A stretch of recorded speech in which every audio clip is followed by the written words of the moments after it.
ಸಿದ್ದರಾಮಯ್ಯನವರು D K Shivakumar ಆದಿಯಾಗಿ Rahul ಗಾಂಧಿಯವರೆಗೂ ಸಹ ಕೇಂದ್ರದಲ್ಲಿ ಭಾರತೀಯ ಜನತಾ ಪಾರ್ಟಿ ನರೇಂದ್ರ ಮೋದಿಜಿಯವರು ಮತ್ತೊಮ್ಮೆ ದೇಶದ ಪ್ರಧಾನಮಂತ್ರಿ ಆದರೆ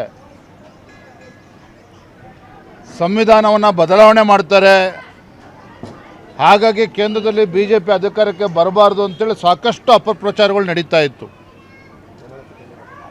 ನಾವು ಕೂಡ ಈ ನಾಡಿನ ದೇಶದ ಜನರಿಗೆ ತಿಳಿಸ್ತಕ್ಕಂಥ ಪ್ರಯತ್ನವನ್ನು ಕೂಡ ಮಾಡಿದ್ವಿ. ಸ್ವಾತಂತ್ರ್ಯ ಬಂದ ನಂತರದಲ್ಲಿ ಸಂವಿಧಾನಕ್ಕೆ ಅತಿ ಹೆಚ್ಚು ಬದಲಾವಣೆ ಮಾಡಿರ್ತಕ್ಕಂಥ ಅಪಕೀರ್ತಿ ಯಾರಿಗೆ ಸಲ್ತದೆ ಅಂತ ಹೇಳಿದ್ರೆ ಈ ದೇಶನ ಆಳಿರ್ತಕ್ಕಂಥ ಕಾಂಗ್ರೆಸ್ ಪಕ್ಷದವ್ರಿಗೆ ಸಲ್ತದೆ ಅನ್ನೋ ಮಾತನ್ನು ಹೇಳಿದ್ವಿ. ಈಗ ಮತ್ತೊಮ್ಮೆ ಉಪಮುಖ್ಯಮಂತ್ರಿಗಳು ಡಿ ಕೆ ಶಿವಕುಮಾರ್ ಅವರ ಹೇಳಿಕೆಯಿಂದ ಇವರ ಬಂಡವಾಳ ಬಯಲಾಗಿದೆ. ಕಾಂಗ್ರೆಸ್ ಪಕ್ಷದ ಬಂಡವಾಳ ಇವತ್ತು ಬಯಲಾಗಿದೆ. ಅಲ್ಪಸಂಖ್ಯಾತನ ಓಲೈಕೆ ಮಾಡ್ತಕ್ಕಂಥ ನಿಟ್ಟಿನಲ್ಲಿ ಸಂವಿಧಾನವನ್ನು ಕೂಡ ನಾವು ಬದಲಾವಣೆ ಮಾಡ್ತೇವೆ ಅನ್ನುವ ಹೇಳಿಕೆ ಇವತ್ತು ಡಿ ಕೆ ಶಿವಕುಮಾರ್ ಅವರು ಏನು ಹೇಳಿದ್ದಾರೆ, ಇವರ ಮನಸ್ಥಿತಿ ಏನು, ಡಾಕ್ಟರ್ ಬಾಬಾ ಸಾಹೇಬ್ ಅಂಬೇಡ್ಕರ್ ಅವ್ರ ಬಗ್ಗೆ ಎಷ್ಟು ಗೌರವ ಇವರು ಕಾಂಗ್ರೆಸ್ನವ್ರು ಇಟ್ಕೊಂಡಿದ್ದಾರೆ.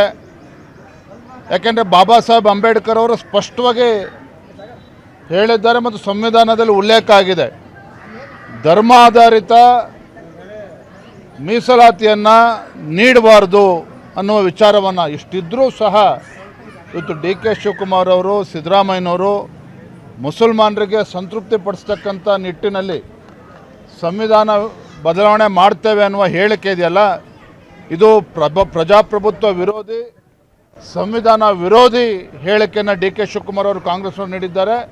ಇದಕ್ಕೆ ಭಾರತೀಯ ಜನತಾ ಪಾರ್ಟಿ ಆಗಲಿ ನರೇಂದ್ರ ಮೋದಿಜಿಯವರಾಗಲಿ ಯಾರೂ ಕೂಡ ಇದಕ್ಕೆ ಅವಕಾಶ ಕೊಡೋದಕ್ಕೆ ಸಾಧ್ಯ ಇಲ್ಲ. ಇದು ಖಂಡಿತ ಈ ಡಿ ಕೆ ಶಿವಕುಮಾರ್ ಹೇಳಿಕೆ ನಾನು ಖಂಡನೆ ಮಾಡ್ತೇನೆ. ನೋಡ್ರಿ, ಈ ದೇಶದಲ್ಲಿ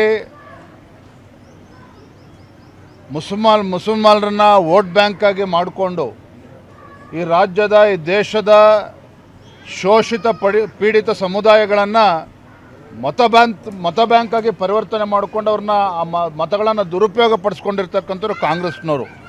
ಇದು ಪದೇ ಪದೇ ಇದು ಗೊತ್ತಾಗ್ತಾ ಇದೆ.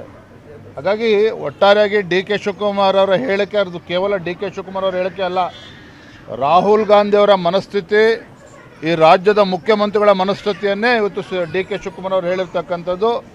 ಭಾರತೀಯ ಜನತಾ ಪಾರ್ಟಿ ಇವತ್ತು ಡಾಕ್ಟರ್ ಬಾಬಾ ಸಾಹೇಬ್ ಅಂಬೇಡ್ಕರ್ ಅವರಿಗೆ ಗೌರವ ಕೊಡ್ತಕ್ಕಂಥ ಪಕ್ಷ ಇವತ್ತು ಭಾರತೀಯ ಜನತಾ ಪಾರ್ಟಿ.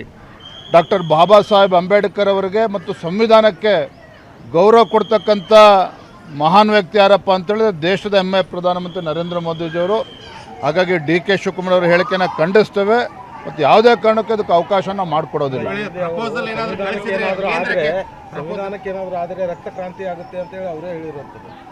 ನೋಡಿ, ಈ ರೀತಿ ಸಂವಿಧಾನವನ್ನು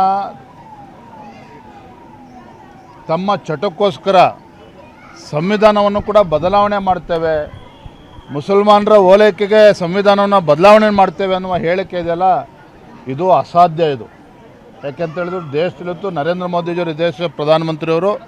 ಯಾರು ಸಂವಿಧಾನಕ್ಕೆ ಡಾಕ್ಟರ್ ಬಾಬಾ ಸಾಹೇಬ್ ಅಂಬೇಡ್ಕರ್ ಅವರಿಗೆ ಹೆಚ್ಚು ಗೌರವ ಕೊಡ್ತಕ್ಕಂಥ ಹೆಮ್ಮೆಯ ಪ್ರಧಾನಮಂತ್ರಿ ನರೇಂದ್ರ ಮೋದಿಜಿಯವರು ಇದ್ದಾಗ ಮತ್ತು ಭಾರತೀಯ ಜನತಾ ಪಾರ್ಟಿ ಕೇಂದ್ರದಲ್ಲಿ ಅಧಿಕಾರದಲ್ಲಿದ್ದಾಗ ಇದಕ್ಕೆ ಖಂಡಿತ ಅವಕಾಶ ಕೊಡೋದಿಲ್ಲ. ಒಂದು ಕಡೆ ಕಾಂಗ್ರೆಸ್ ಅವರು ಇದನ್ನೇ ಡಿಪೆಂಡ್ ಮಾಡ್ತಿರ್ತಾರೆ, ಅಂದರೆ ಮೆಜಾರಿಟಿ BJPಗಿದೆ, ಸೊ ನಾವು ಹೇಗೆ ಸಂವಿಧಾನ ತಿದ್ದುಪಡಿ ಮಾಡ್ತೀವಿ, BJP ಅವರು ಹುಚ್ಚರಿದ್ದಾರೆ ಅಂತಾರೆ.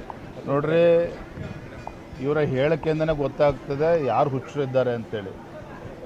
ಯಾರು ಹುಚ್ಚರು ಅನ್ನೋದನ್ನ ಈಗಾಗಲೇ ಜನಸಾಮಾನ್ಯರು ಮಾತನಾಡ್ತಾ ಇದ್ದಾರೆ. ಅಧಿಕಾರಕ್ಕೋಸ್ಕರ ಯಾವ ಮಟ್ಟಕ್ಕೂ ಇಳಿಬೋದು ಅನ್ನೋದನ್ನು ಕಾಂಗ್ರೆಸ್ನವರು ತೋರಿಸ್ಕೊಡ್ತಾ ಇದ್ದಾರೆ.